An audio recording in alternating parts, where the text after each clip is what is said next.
જય શ્રી કૃષ્ણ મિત્રો, હું છું અસ્મિતાબેન મુગલપરા. મારા રસોડામાં તમારું સ્વાગત કરું છું. આજે આપણે બનાવશું માવા મલાઈ કુલ્ફી. તો ચાલો બનાવીએ.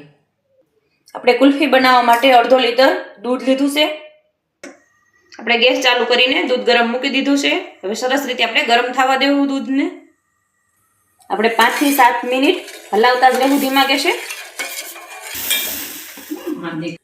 આપણે સાઈડમાં મલાઈ જામતી જાય છે એ બધી આપણે અંદર એડ કરતા જાવું અને ધીમા ગેસે દૂધને હજી હલાવતા જાવું આપણે 5 મિનિટ સુધી.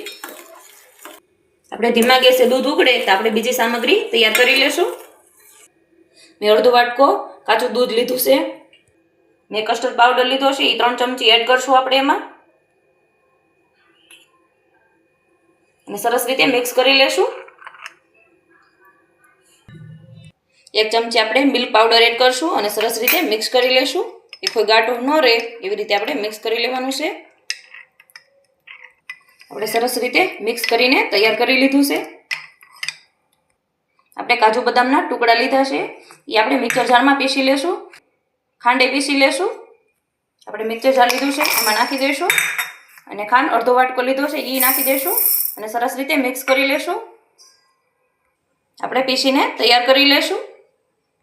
આપણું દૂધ સરસ ઉકળીને તૈયાર થઈ ગયું છે. એકદમ ઘાટું દૂધ થઈ ગયું છે આપણું. આપણે દળીને સરસ પાવડર બનીને તૈયાર થઈ ગયો છે. આપણે કસ્ટર્ડ પાવડર દૂધમાં હલાવીને તૈયાર કર્યો હતો એ એડ કરી દેશું એમાં.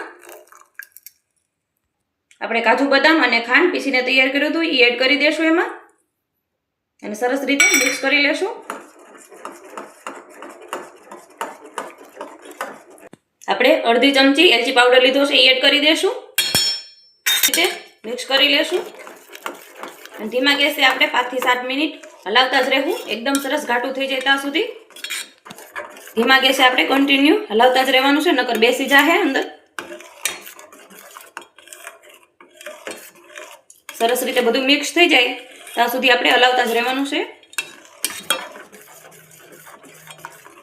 બજારમાં મળે તેવી જ આપણી ગુલ્ફી બનીને તૈયાર થઈ જાહે. બાળકોને મજા આવી જાય ખાવાની એવી બનીને તૈયાર થઈ જાહે. જોઈ શકો છો એકદમ ઘાટું થઈ ગયું છે.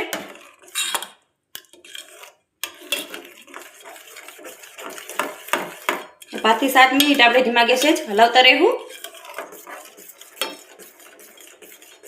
આપણે 5 મિનિટ થઈ ગઈ છે ઉકળીને. હવે આપણે ગેસ બંધ કરી દઈશું અને 10 થી 15 મિનિટ આપણે ઠરવા દેશું.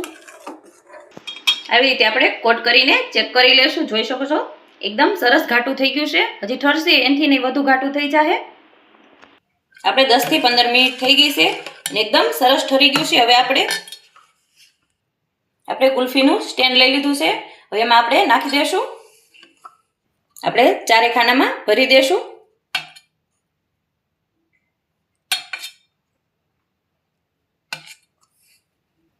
આપણે 4માં ભરીને તૈયાર કરી લીધું છે. હવે આપણે પેક કરી દઈશું.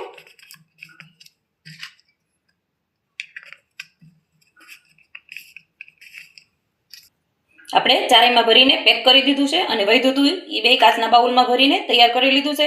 હવે 7 થી 8 કલાક માટે આપણે ફ્રીઝરમાં મૂકી દઈશું. જમાઈને તૈયાર થઈ ગઈ છે અને કાઢીને આપણે બદામના કટકા એડ કરી દીધા છે માથે. જો મારો વિડીયો તમને ગમ્યો હોય તો વિડીયોને લાઈક કરજો, શેર કરજો અને સબસ્ક્રાઈબ કરજો અને મારા વિડીયો જોતા રહેજો.